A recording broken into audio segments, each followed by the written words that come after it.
नमस्कार। आज हम बात करेंगे सेक्सटॉर्शन के विषय में। एक बहुत ही संजीदा सब्जेक्ट है सेक्सटॉर्शन। तो आइए देखते हैं कि क्या इसकी बारीकियां हैं, कैसे होता है और कैसे जो साइबर ठग होते हैं, जो फ्रॉड आपके साथ करते हैं, तो किस तरह से ये निर्मित हो जाता है और कब वह आपको अपने जाल में फंसा लेते हैं और कैसे इससे निकला जाए। आइए देखते हैं, इस पर बात करते हैं। तो दोस्तों, साइबर फ्रॉड में एक सबसे अग्रणी चीज जो है, ये आपका इस तरह से होता है। जो एक टीनेजर होते हैं, नए नए बच्चे होते हैं, उनको टारगेट किया जाता है, जो कि बाहर पढ़ने लिखने वाले होते हैं, या फिर एक ओल्ड एज के जो लोग होते हैं, जिनके साथ परिवार के लोग ज़्यादा उठते बैठते नहीं हैं, जो अकेलापन महसूस करते हैं। तो ऐसी साइटों पर कई बार ऐसे लोग चले जाते हैं। वो सोचते हैं कि कोई एक फ्रेंड हमारा बन जाएगा, चाहे वो लड़की हो, चाहे फिर वो एक लड़का ही क्यों ना हो। तो ऐसे लोग जाकर अपने अकेलेपन को दूर करने के लिए ऐसी कुछ एप्लीकेशंस या ऐसी जगह वो चले जाते हैं जहां अपने नंबर को, अपनी पर्सनल डिटेल को साझा कर देते हैं। तो वहां से नंबर ऐसे साइबर ठग लोगों को मिल जाता है और वहीं से क्रिमिनल कॉन्स्पिरेंसी आपके खिलाफ होना चालू हो जाती है। तो देखिए दोस्तों, जब भी कभी आप अगर व्हाट्सएप पे हैं और किसी अननोन कॉल कोई आपके पास आ गया है, तो आपको पहले तो उसको अटेंड नहीं करना है। और यदि आपने अटेंड कर भी लिया है, तो मैंने आपको पहले भी बताया है, इस तरह से जो कैमरा है, कैमरे पर आप उंगली रख लीजिए और उंगली रखने के बाद आपको आपका वीडियो तो उसमें बन नहीं पाएगा, पर जो सामने वाला है उसको आप स्पष्ट रूप से देख पाएंगे कि आप जानते हैं अथवा नहीं। तो अगर नहीं जानते हैं, फटाफट आप काट दीजिए और इससे बच सकते हैं।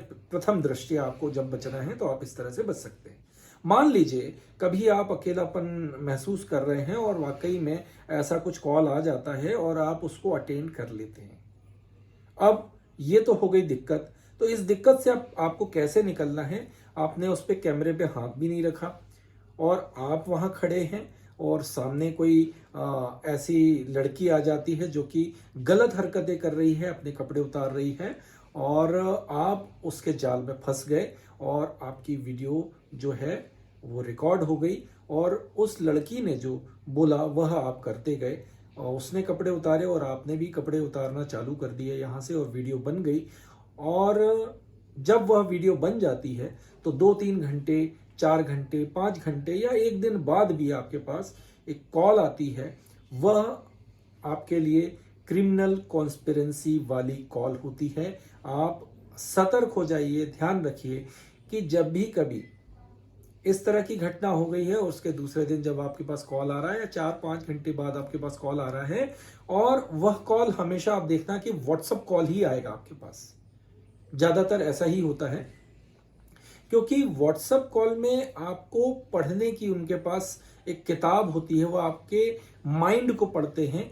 जिस तरह से आप, जैसे ही कॉल आता है तो आपके स्क्रीन पे एक पुलिस अधिकारी का एक या तो नंबर लिखा होता है, सीबीआई लिखा होगा, सीआईडी लिखा होगा, उसका फोटो उस पर आ रहा होगा व्हाट्सएप पे, या फिर यूट्यूब की कोई एक उन्होंने एक वो डाल रखी होगी कि यार इतना बड़ा कांड हो गया या ऐसा हो गया कि अब तो ये वायरल हो जाएगा।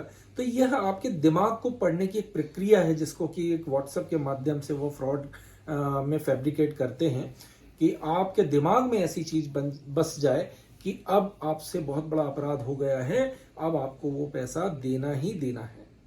तो दोस्तों, जब भी कभी आप इस तरह से घटना में फंस गए हैं, तो आपको सामने वाले को देखना है। जब भी कभी कॉल आ रहा है तो आपको यही बोलेंगे कि ये फला फला अकाउंट है, इस अकाउंट में आप इतने इतने पैसे डलवा दीजिए, तो हम इस वीडियो कॉल को, इस कन्वर्सेशन को हम डिलीट कर देंगे, नहीं तो इस वीडियो को हम आपके परिवार, आपके दोस्त या फिर और भी जो आपके जानने वाले हैं उन तक भेज देंगे। हमारे पास आपकी मोबाइल का एक्सेस है। यही एक धमकी दी जाती है जब भी कभी आपके पास वीडियो कॉल, जो फेक वीडियो कॉल आती है, उसके बाद ऐसा होता है। तो सबसे पहले आपको क्या करना है कि आपको डरना नहीं है। अगर आप डर गए तो समझ लीजिए कि आपको बहुत बड़ी परेशानी होने वाली है। अगर आप डर गए तो फिर बहुत दिक्कत आपको होगी। जैसे कि आपने देखा होगा कि एक कमजोर शरीर होता है, जिसकी इम्यूनिटी कमजोर होती है, बीमारी उसी को घेरती है। उसी तरह से एक डरा हुआ व्यक्ति जब डरता है तो उसको यह साइबर फ्रॉड बहुत ज्यादा परेशान करते हैं। क्योंकि डर की वजह से हम क्या करते हैं, जैसे मान लीजिए हम अगर बीमार हैं या स्वस्थ है तो हम दवाइयां लेना चालू कर देते हैं। और उसी तरह एक इम्यूनिटी जिसकी स्ट्रांग होती है, वो छोटी मोटी दवाइयों की जरूरत तो उसको पड़ती ही नहीं है जिस व्यक्ति की इम्यूनिटी स्ट्रांग होती है। उसी तरह से आप अपनी इम्यूनिटी, माइंड की इम्यूनिटी को स्ट्रांग रखिए और कभी उनकी किसी भी मांग को पूरा ना कीजिए। जब आप किसी मांग को पूरा नहीं करेंगे और डट कर खड़े होंगे कि ठीक है, जो होना था हो गया, पर जहां कंप्लेंट करनी कर दीजिए, तो वह व्यक्ति यह सोचेगा कि यार ये पैसा देने वाला नहीं है।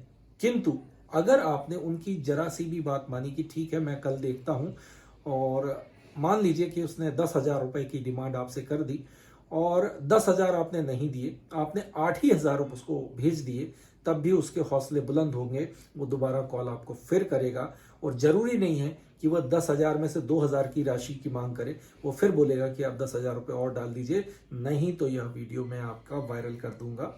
तो आपको मैं एक चीज बता दूं कि जितने भी सोशल मीडिया के प्लेटफॉर्म हैं, वहां पर वीडियो डलना और उसको वायरल करना इतना आसान नहीं है। क्योंकि उन कंटेंट को हटा दिया जाता है जब भी आपकी कोई कंप्लेंट आती है।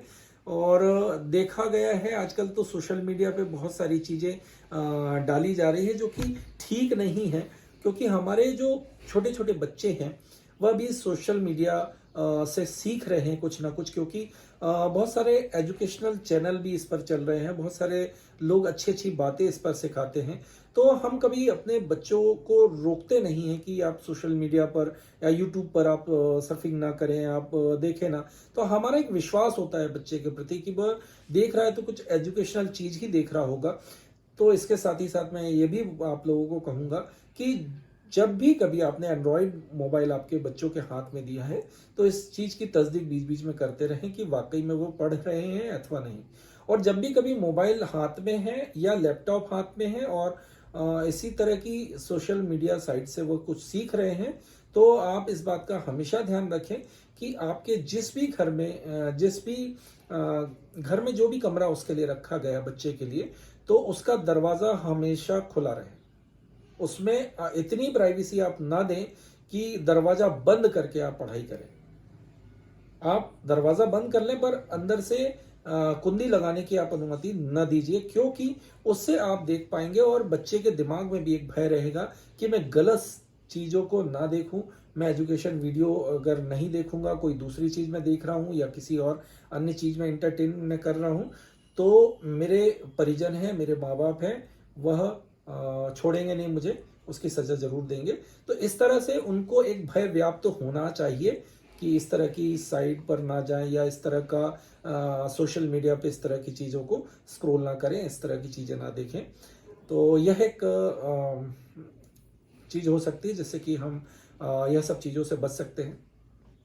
उसके साथ ही साथ घर में जो बड़े बूढ़े होते हैं, जैसे दादा हैं, दादी हैं, नाना नानी हैं, कई बार यह लोग भी एक ऐसी साइट पर चले जाते हैं जहाँ की सोचते हैं कि एक अच्छे दोस्त हमको मिलेंगे, क्योंकि बच्चे तो बात करते नहीं हैं।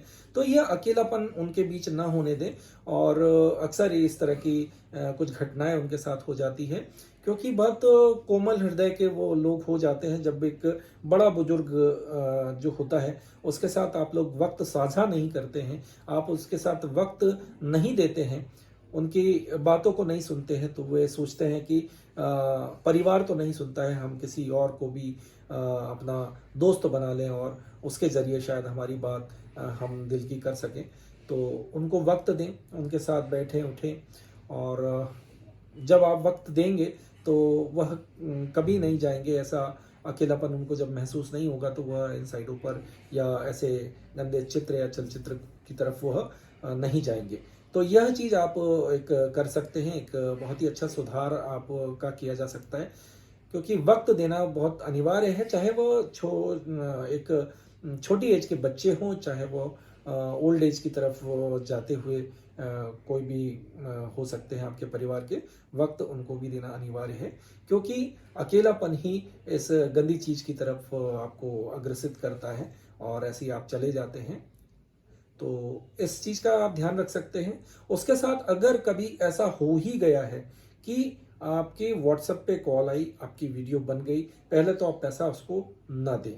दूसरा आपको कदम उठाना है कि हर जिले में आजकल साइबर के थानों को एक एक थाना कोशिश की जा रही है गवर्नमेंट द्वारा कि सभी जिलों में एक साइबर थाना हो।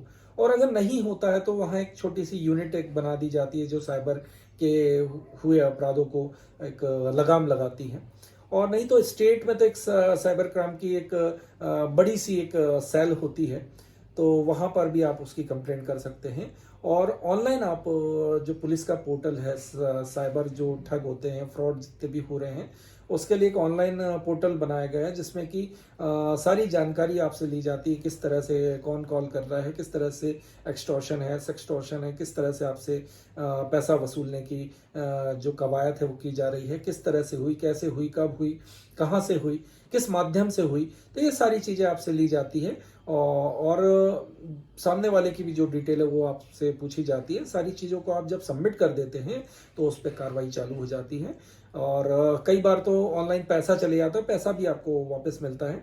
तो इसमें एक नंबर मैं आपके साथ पुनः शेयर करूंगा, 1930 जो एक नंबर है साइबर से जुड़े हुए अपराधों के लिए। तो बिना देरी किए आप इस नंबर पे आप कॉल कीजिए और आप अपनी सारी समस्या बता सकते हैं, चाहे वह सेक्सटॉर्शन से जुड़ी हो, चाहे किसी लिंक के थ्रू पैसा निकल गया हो, या डेबिट कार्ड क्रेडिट कार्ड के थ्रू आपसे पैसा निकल गया हो। तो किसी भी तरह के जो साइबर अपराध हैं उसमें जब आप फंस जाते हैं तो एक नंबर जरूर याद रखिएगा, 1930। और एक 112 भी नंबर है जो कि आपातकाल में आप यूज कर सकते हैं। इसकी भी आजकल 1930 और 112 को कोलैबोरेट करके कई अपराधों पे रोकथाम पाई जा रही है। मध्य प्रदेश में ऐसा संभव होने वाला अभी जिला बनने जा रहा है जिसमें कि 1930 और 112 दोनों को कोलैब करके जो भी अपराध घटित हो रहे हैं उन पे उचित कार्रवाई की जा सके, ऐसा मध्य प्रदेश गवर्नमेंट का आज सिनेरियो में शामिल किया गया है। तो जानकारी आपको अच्छी लगी है तो इसको शेयर जरूर कीजिएगा, जिससे कि साइबर ठग जो भी हैं उनके हौसले पस्त हो सकें और आप मस्त रह सकें, अच्छे से रह सकें, स्वस्थ रह सकें। धन्यवाद। जय हिंद।